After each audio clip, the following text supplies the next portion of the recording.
రేవంత్ రెడ్డి గారే అందరితో మాట్లాడిస్తుండు, స్పీకర్ గారితో మైక్ ఇచ్చని స్వయంగా రికార్డ్ అయింది.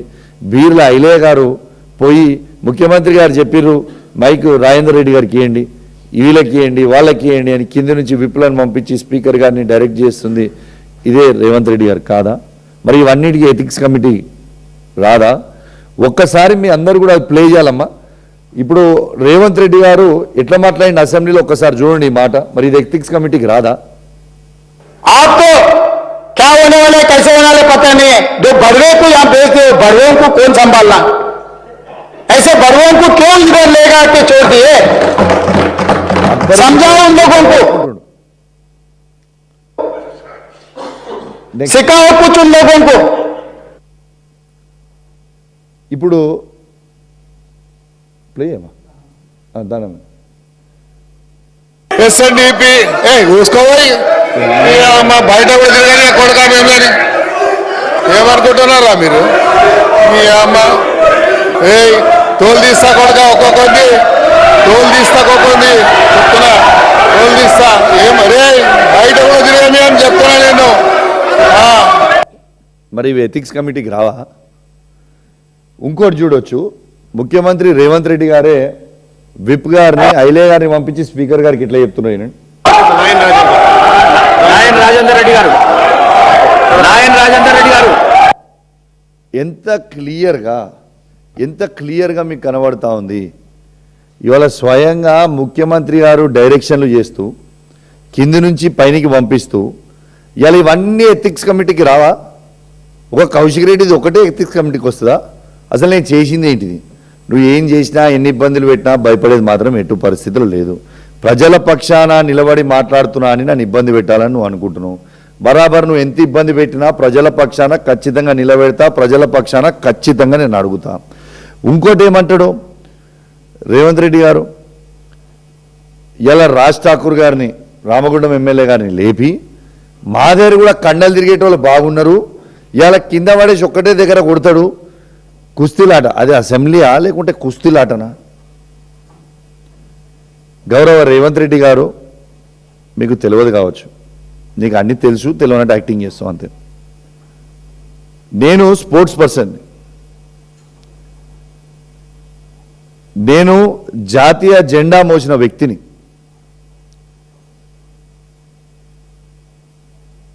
నా పర్సనాలిటీ మీద నువ్వు ఏడిస్తే నేనేం చేయాలి? దేవుడిచ్చిన పర్సనాలిటీ మీద నీకు దేవుడు ఇవ్వకపోతే నేనేం చేయాలి?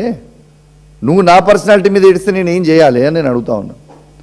ఇలా స్పోర్ట్స్ పర్సన్గా ఇలా ఈ ఫిట్గా ఉండడానికి ఉట్టిగా ఆషామాషిగా లేమి. ఇట్లా 20 ఏండ్లు కష్టపడి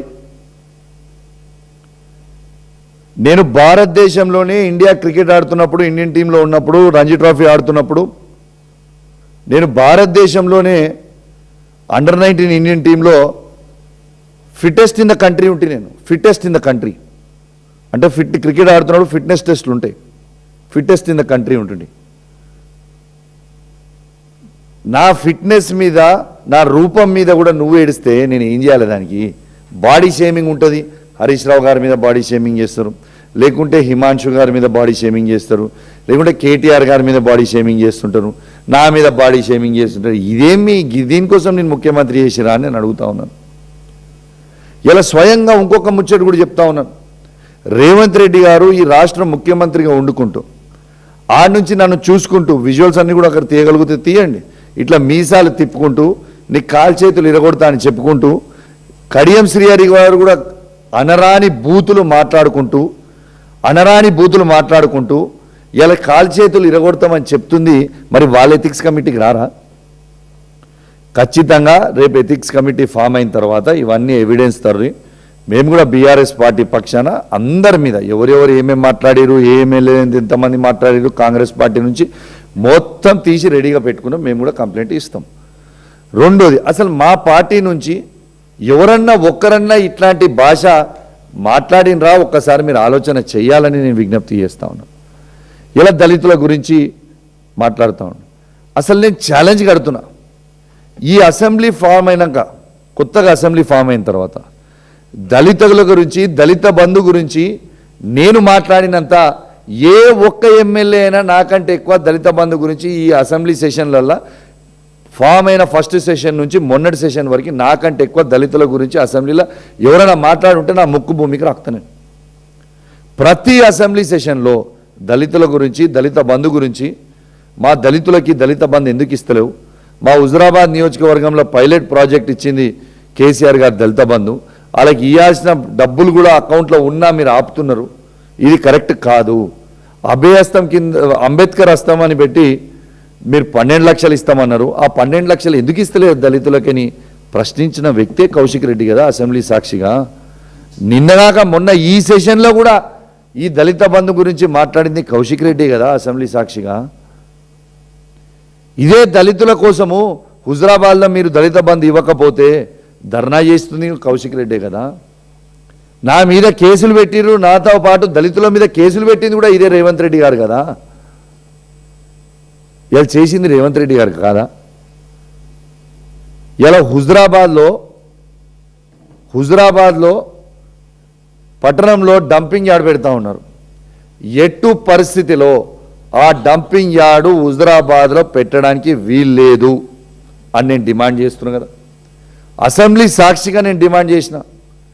ఏప్రిల్ 4th నాడు నేను ఈ డంపింగ్ యార్డ్ మీద హుజురాబాద్లో పెద్ద ఎత్తున ప్రోగ్రాం పెట్టుకుందామని నేను ప్లాన్ చేసుకుంటే నాకు సిఐడి నోటీసులు పంపిస్తారు. 4th రోజు నువ్వు ఖచ్చితంగా ఈ సిఐడి ఆఫీస్కి నువ్వు వచ్చి అటెండ్ కావాలి ఎంక్వైరీ. ఎందుకు హుజురాబాద్లో మా డంపింగ్ యార్డ్ వద్దు అని నేను పోరాటం చేయొద్దా? నేను ఆడ పోరాటం చేస్తా అని అనుకోగానే నాకు సిఐడి నోటీసులు ఇస్తారా? 4th కాకపోతే 5th ఇవ్వాల్సింది, 6th. 4th రోజు నా ప్రోగ్రామ్ ఆడ డంపింగ్ యార్డ్ కింద ఉంది కాబట్టి సిఐడి నోటీస్ 4th ఇస్తావు. సరే 4th నువ్వు ఇచ్చినావు, నేను వస్తా, చట్టాన్ని గౌరవిస్తా కావచ్చు. నేను 5th రోజు, 6th రోజు, 7th రోజు పెట్టుకుంటా. ఎట్లా ఆపగలుగుతావు?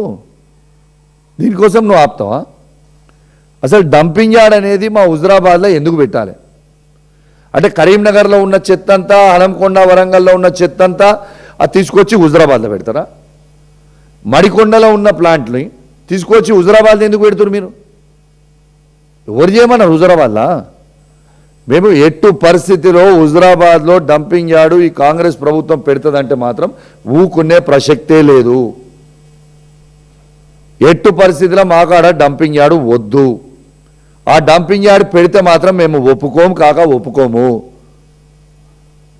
ఇలా సిఐడి నోటీసులు ఇచ్చినాం. సిఐడి ఎవరి మీద వేయాలి? ఇల్లీగల్గా ఫైరింగ్ చేసిన సిపి గారి మీద వేయాలి కదా సిఐడి. వాళ్ళ దోస్తులతోని జల్సాలు చేస్తున్న ఫైరింగ్ 180 రౌండ్లు ఫైరింగ్ చేసిన సిపి గారి మీద సిఐడి ఎంక్వైరీ చేయాలి కదా, నా మీద కాదు కదా. ఇలా పవర్ మిస్యూజ్ ఆఫ్ పవర్ చేసుకుంటూ కొత్త కరీంనగర్ జిల్లాలో ఉన్న అందరు SHO ఆఫీసర్ దగ్గర డబ్బులు వసూలు చేస్తున్న సిపి గారి మీద కదా మీరు వేయాల్సిన CID enquiry. Misuse of power చేసుకుంటూ కరీంనగర్లో అలాట్ అయిన కార్లని తీసుకొచ్చి ఇల్లీగల్గా హైదరాబాద్లో పెట్టి కరీంనగర్లో పనిచేస్తున్నట్టు కానిస్టేబుల్ని చూపించుకుంటూ హైదరాబాద్లో పనిచేపిస్తున్న సిపి గారి మీద కదా మీరు వేయాల్సిన సిఐడి. నేను చేసిన క్రైమ్ ఏంటిది? కానీ గుర్తుపెట్టుకోండి పోలీస్ మిత్రులారా, ఈ సిఐడి కేసు ఏదైతే మీరు నా మీద పెట్టినరో ఖచ్చితంగా ఆ సిఐడి కేసు రేపు మా ప్రభుత్వం వచ్చినాక మీ మీదకే ఉచ్చుబిగిస్తుంది. మాకేం అయ్యేదేం లేదు, ఇక్కడ మేము చేసింది ఏం లేదు. కాబట్టి గుర్తుంచుకోవాలని విజ్ఞప్తి చేస్తూ ఉన్నాను. ఎట్టు పరిస్థితిలా మీరు నన్ను ఇబ్బంది పెట్టినా, ఎన్ని కేసులు పెట్టినా, ఎన్ని అవమానపరిచినా, ఎంత కించపరిచినా, ఎథిక్స్ కమిటీ చేసినా ప్రజల పక్షాన మాత్రం ఖచ్చితంగా కౌశిక్ రెడ్డి కొట్లాడుతూనే ఉంటారు. మీరు ఇస్తా అన్న 6 గ్యారెంటీలు 420 హామీలు ప్రజలకు ఇచ్చేవారికి ప్రజల పక్షాన పోరాడుతూనే ఉంటా. మళ్ళొకసారి చెప్తా ఉన్నాను, ఖచ్చితంగా మీరు మహిళలకి 2500 ఇవ్వాలని పోరాడుతూనే ఉంటా. మీరు అందరూ ఖచ్చితంగా రైతులకి రైతు బంధు 15,000 ఇవ్వాలని ఇచ్చేవారికి పోరాడుతూనే ఉంటా. ఇలా తాతలకి అవ్వలకి ఇద్దరికి 4,000 రూపాయల పెన్షన్ ఇచ్చేవారికి ఇస్తా అన్నారు, దానికోసం పోరాడుతూనే ఉంటా. ఇలా 6,000 వికలాంగుల పెన్షన్ ఇస్తా అన్నారు, ఇచ్చేవారికి పోరాడుతూనే ఉంటా. ఇలా మీరు తులం బంగారం ఇస్తామన్నారు, ఇచ్చేవారికి పోరాడుతూనే ఉంటా. కేసీఆర్ కిట్, న్యూట్రిషన్ కిట్ ఆ 2 ఇస్తా అన్నారు, ఇచ్చేవారికి పోరాడుతూనే ఉంటా. ఇలా మీరు